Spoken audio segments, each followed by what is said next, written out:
Assalamu alaikum बच्चों, this is your physics teacher Kashif Ani and today's class we are going to solve the MCQs of chapter number 3 physics motion and force. सबसे पहले जी हम देखते हैं distance and displacement. The separation between 2 points is known as distance. The shortest distance between 2 points उसको हम displacement कहते हैं, क्योंकि 2 पॉइंट के दरम्यान में सीधा रास्ता होता है उसको displacement कहा जाता है. सिंपल सी बात है बिल्कुल ये. अब इसमें कहा जा रहा है कि a person walks 3 kilometer towards east and then return back to its initial position. The total distance covered by the person is, तो 3 किलोमीटर उसने जाते हुए कवर की और लेट्स से वापसी आते हुए भी उसने 3 किलोमीटर ही कवर किए होंगे, तो ये हो जाएगा 6 किलोमीटर्स. लेकिन इसमें हमने डिस्प्लेसमेंट पूछी है तो डिस्प्लेसमेंट उसकी ज़ीरो होगी. क्यों? क्योंकि इनिशियल और फाइनल पॉइंट्स में जो है कोई डिफरेंस यहाँ पे रहा नहीं. Distance is dash quantity while displacement is dash.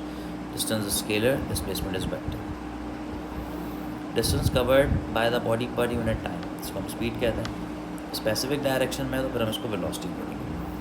अब यहाँ पर डिस्टेंस दिया हुआ है, टाइम दिया हुआ है, तो आपको एवरेज स्पीड निकालनी है. तो आप 3 किलोमीटर्स पर 1 आवर कर लीजिए.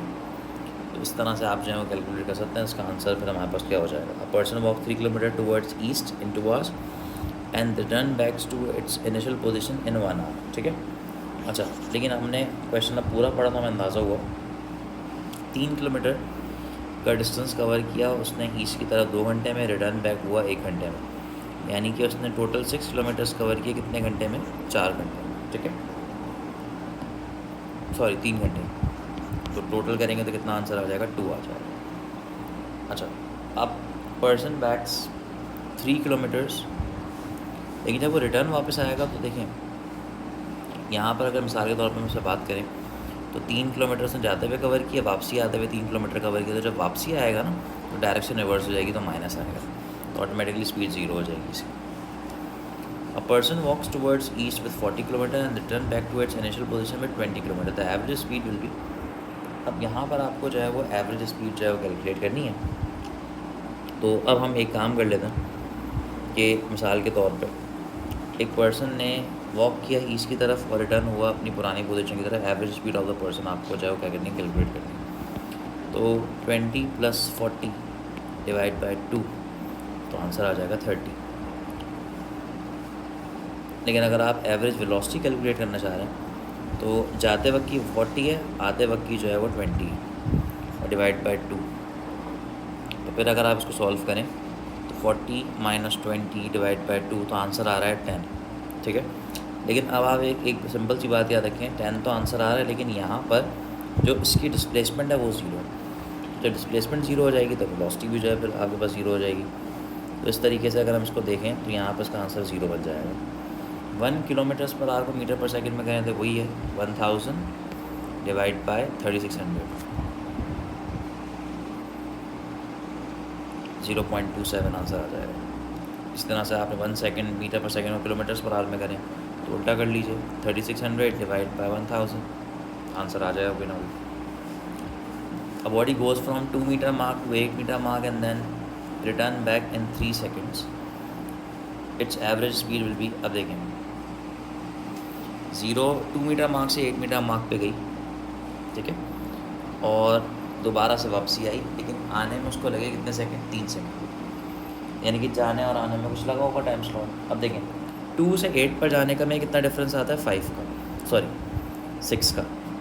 तो 6 + 6 कितना हो जाएगा? 12 डिवाइड बाय 3, कितना आंसर आ जाएगा? 4. अब यहाँ पर एवरेज वेलोसिटी है तो फिर से आंसर हो जाएगा 0. अब वेलोसिटी और इनके ग्राफ्स के ऊपर जो है बात की जा रही, ये यहाँ पे हम लोगों ने डिस्कस किए हैं, तो हम उनको पढ़ लेते हैं. तो आगे बात होता है बेसिकली ये है, if velocity is increasing then acceleration is positive, if velocity is decreasing then acceleration is negative, retardation और deceleration is negative acceleration, direction of acceleration is always.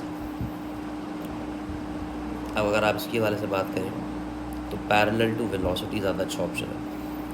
Parallel to velocity जो है ज़्यादा अच्छा ऑप्शन है, क्योंकि देखिए वेलोसिटी के हवाले से अगर हम बात करें तो वेलोसिटी जब पॉजिटिव होती है तो अल्फा और वी सेम डायरेक्शन में होते हैं, जब वेलोसिटी नेगेटिव होती है तो दोनों अपोजिट डायरेक्शन में होते हैं, ठीक है। Slope of velocity time graph, slope का मतलब होता है डिवाइड करा के देखें तो ये एक्सेलरेशन के बराबर आता है। Area under the velocity time graph represents, तो वेलोसिटी टाइम ग्राफ का एरिया निकालें तो उसको मल्टीप्लाई करके देखें तो ये डिस्टेंस के बराबर आएगा या डिस्प्लेसमेंट के बराबर आएगा। वेलोसिटी टाइम ग्राफ अगर एक स्ट्रेट लाइन हो, इसको कहते हैं स्ट्रेट लाइन, इसका मतलब एक्सेलरेशन कांस्टेंट होती है इसके अंदर। If the velocity time graph is a straight line makes an angle with the axis, then object moving with uniform axis, वही चीज़ है वहाँ से यहाँ तक क्या। If velocity time graph is a curve, then object is moving with, curve का मतलब होता है इस तरह से, यानी कि यहाँ पर जो वेरिएबल एक्सेलरेशन है, यानी कि वक्त के साथ साथ जो स्पीड है वो बढ़ती जा रही है, चेंज होती जा रही है। The slope of velocity time graph increases with time, the object is moving with, वो इसी की बात कर रहे हैं, इंक्रीज हो रहा है तो variable acceleration.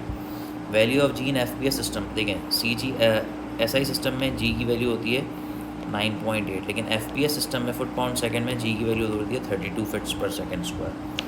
Under the influence of constant unbalance force body move with, इसका मतलब क्या हुआ, अगर सामने और पीछे सेम फोर्स लग रही है तो रिजल्टेंट फोर्स जीरो होती है, एक्सेलरेशन जीरो होती है और बॉडी मूव करती है यूनिफॉर्म मोशन से। A stone is dropped from a tower of this height. After 3 seconds, the stone will remain dash meters. 100 metre से ड्रॉप किया, 3 सेकंड बाद क्या होगा, 3 सेकंड का डिस्टेंस निकाल लें, h is equals to half GT square करके। VI कहाँ गया, VIT वो जीरो हो गया ड्रॉप की वजह से। थ्रो में इस तरह के 3 सवाल आप सिंपली आसानी से सॉल्व कर सकते हैं। तो इस लेक्चर की इतना ही, मिलते हैं इंशाल्लाह नए लेक्चर में नए टॉपिक के साथ। तब तक बहुत ख्याल रखें, अल्लाह हाफ़िज़।